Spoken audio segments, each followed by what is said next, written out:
ഞങ്ങൾ ഇവിടേക്ക് സ്വാഗതം ചെയ്യുകയാണ് അല്ലേ? എന്തിനു വേണ്ടിയാ സ്വാഗതം ചെയ്യുന്നേ?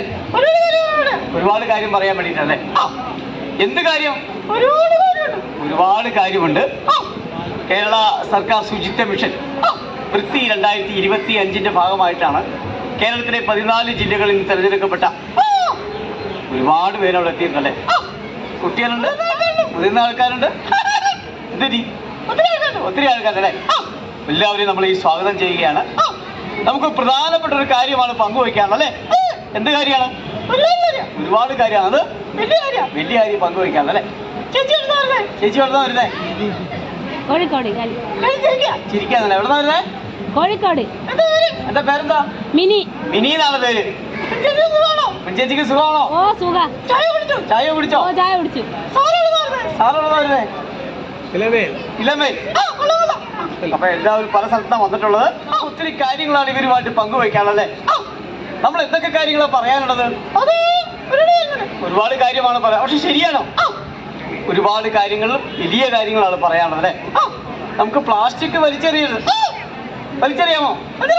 വലിച്ചെറിയാൻ പാടില്ല. വില കിട്ടുന്ന മാത്രമാണോ? സൂക്ഷിക്കണം. നമുക്കറിയാം പ്ലാസ്റ്റിക് നമ്മൾ എളുപ്പത്തിൽ കൊണ്ട് എന്ത് ചെയ്യും? ശരിയാണോ? പ്ലാസ്റ്റിക് കത്തിക്കുന്നത് ശരിയാണോ? പ്ലാസ്റ്റിക് കത്തിക്കാൻ പാടുണ്ടോ? പാടില്ല. പ്ലാസ്റ്റിക് കത്തിച്ചാൽ എന്താ സംഭവിക്കുന്നേ? അതെനിക്കറിയില്ലേ? എനിക്ക് കുറച്ച് കാര്യങ്ങൾ അറിയാം. പ്ലാസ്റ്റിക് ഒരു കാരണവശാലും കത്തിക്കരുത്. പ്ലാസ്റ്റിക് കത്തിച്ചാൽ ക്യാൻസറിന് കാരണമാകുന്ന പലവിധ രോഗങ്ങൾക്ക് കാരണമാകുന്ന രോഗാണുക്കൾ അതിലൊക്കെ അടങ്ങിയിട്ടുണ്ട്. പ്ലാസ്റ്റിക് വലിച്ചെറിയാമോ? വലിച്ചെറിഞ്ഞാലോ? നശിക്കും. അതെന്താ ചെയ്യണത്? പ്ലാസ്റ്റിക് വലിച്ചെറിയുമ്പോൾ ജലസ്രോതസ്സുകൾ ഇല്ലാതെയാവും. കുടികളും മുട്ടൂലേ? നമുക്കൊരു അലക്ഷ്യം, നമ്മളൊരു ഒരു കുപ്പി വെള്ളം കുടിച്ചു. വെള്ളം കുടിച്ച് കഴിയുമ്പോ ആ കാലിമുട്ടിൽ എന്ത് ചെയ്യും? ശരിയല്ലേ? വലിച്ചെറിയല്ലേ? നമ്മൾ എവിടെയെങ്കിലും വേസ്റ്റ് പൊടിച്ച് കൂടി കളയോ? ഇല്ല. അത് ആളുടെ ശീല, മലയാള ശീല. എഴുതരുത്, അവിടെ ഒഴിക്കരുതെന്ന് പറഞ്ഞാ ഒഴിക്കും. ആളുടെ ശീല. എറിയരുതെന്ന് പറഞ്ഞാ ആളുടെ ശീല. എപ്പോഴും നീ മലയാളിനെ കുറ്റം പറഞ്ഞാലോ? മലയാളിയുടെ ശീലമാണ്. അപ്പൊ ആദ്യം മാറേണ്ടത് എവിടെയാ? ശീലല്ലേ മാറേണ്ടത്? പബ്ലിക്കൻ ചവച്ചേർച്ച് ചെയ്തിട്ട് എവിടെ ഒട്ടിക്കും? അവിടെ തന്നെ ഒട്ടിക്കൂലേ? അത് ഒട്ടിക്കാൻ പാടുണ്ടോ? എന്ത് അല്ലേ? അപ്പൊ പബ്ലിക്കൻ നിന്നിട്ട് അവിടെ തന്നെ ഒട്ടിക്കും. മാലിന്യങ്ങൾ കുപ്പിവെള്ളം വലിച്ച് കുടിച്ചു കഴിച്ച് അവിടെ അറിയും. എല്ലായിടത്തും അറിയും. പ്ലാസ്റ്റിക് അലക്ഷ്യമായിട്ട് അറിയും. അപ്പൊ ചെറിയ കാര്യങ്ങൾ നമ്മൾ നോക്കും. മിഠായി ഒക്കെ തിന്ന. കൊച്ചുപിള്ളിക്കിന്റെ പേരെന്താ? എന്റെ പേര് ഒരു അതിഥി വന്നിട്ട് ദാനം. എന്റെ സുഹൃത്താണ്. എന്റെ പേരെന്താ? സുഖമാണോ? ഇഷ്ടപ്പെട്ട എല്ലാവരും കൈയടിക്കലേ?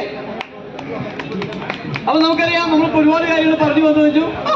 ആദ്യം മാറേണ്ട ആരുടെയാണ്? ശീലം മാറണം. വലിച്ചെറിയുന്ന ശീലം അല്ലെങ്കിൽ പടമായിട്ട് മാറുന്നു. ഞാനൊരു കാര്യം ചോദിക്കട്ടെ മിന്നു, നമ്മൾ ഒരുപാട് കാര്യങ്ങൾ പറയുന്നുണ്ട്. നമ്മളിപ്പോ മനോഹരമായ തണല് കൊള്ളുന്നു, ഇഷ്ടംപോലെ വെള്ളം കുടിക്കണത്, ഇതൊക്കെ നമ്മളെ വിടുക്കാണോ? അറിയാം, നമ്മളെ പിതാക്കന്മാരുടെ വിടുക്കാം. അപ്പൊ നമ്മളെ വിളിക്കെന്താ? വലിച്ചെറിയുന്ന ശീലം. അപ്പൊ നമ്മളെ വിളിക്കെന്താ? ശരിയല്ലേ? 44 നദികളുണ്ട്, 100 കണക്കിന് അണക്കെട്ടുകളുണ്ട്, കുടിവെള്ള സ്രോതസ്സുകളുണ്ട്. എന്നിട്ട് നമുക്ക് വെള്ളമുണ്ടോ? കുടിക്കാൻ വെള്ളമുണ്ടോ? എന്താ അതിന്റെ കാരണം? മലിനജലം. ഈ മലിനജലം ആക്കുന്ന ആരാ? നമ്മൾ തന്നെയാണോ? ശരിയല്ലേ? എവിടുന്നാ വരുന്നേ? അപ്പൊ ഇവിടെ തന്നെ വരുന്നതാണ്. ശരിയല്ലേ? അപ്പൊ ആ ശീലങ്ങളല്ലേ മാറേണ്ടത്? എന്താ മാറണം? വലിച്ചെറിയുന്നത്. അപ്പൊ പ്ലാസ്റ്റിക് കത്തിച്ചാൽ, പ്ലാസ്റ്റിക് വലിച്ചെറിഞ്ഞാൽ ഇത് എന്ത് ചെയ്യും? എനിക്കറിയില്ലേ? പ്ലാസ്റ്റിക് കത്തിക്കാൻ പാടില്ല, വലിച്ചെറിയാൻ പാടില്ല. അത് കഴുകി ഹരിതകർമ്മസേനയെ ഏൽപ്പിച്ചാൽ അത് പണമായിട്ട് മാറും. അല്ലേ? ശരിയല്ലേ? അപ്പൊ പണം എവിടെ കിടക്കുക? നമ്മുടെ കയ്യിൽ തന്നെ ഉണ്ട്. നമ്മൾ സൂക്ഷിക്കണം. പിന്നെ മാലിന്യങ്ങൾ, കരമാലിന്യങ്ങള് ഹരിതകർമ്മസേനയെ ഏൽപ്പിക്കുക, അത് സംസ്കരിക്കുക, സൂക്ഷിക്കുക. അങ്ങനെയായ നമ്മുടെ നാട് മാലിന്യ വിമുക്തമാക്കാം. ഈ പാലിടം എന്താ എല്ലാവരും പറയേണ്ട കാര്യമാണ്. നീ മാത്രം വിചാരിച്ചാൽ നടക്കുമോ? നടക്കൂല. എല്ലാവരും വിചാരിക്കണം അല്ലേ? അപ്പൊ മാലിന്യ വിമുക്തമാക്കി ഈ പാലിനെ സ്വർഗമാക്കാൻ ആര് തീരുമാനിക്കണം? നമ്മൾ വലിച്ചെറിഞ്ഞാൽ നടക്കുമോ? വലിച്ചെറിഞ്ഞാൽ നടക്കില്ല. അപ്പൊ മാലിന്യ വിമുക്തമാക്കി ഈ കേരളത്തെ നമ്മൾ മാറ്റണം. ശുചിത്വ സുന്ദരമാക്കി നമ്മുടെ കേരളത്തെ മാറ്റണം. അതുകൊണ്ട് നമ്മളെല്ലാവരും ഒരുമിച്ച് നിൽക്കുന്ന ആഹ്വാനം ചെയ്തുകൊണ്ട് തൽക്കാലം നമ്മൾ വിട വാങ്ങുന്നു. നന്ദി, നമസ്കാരം.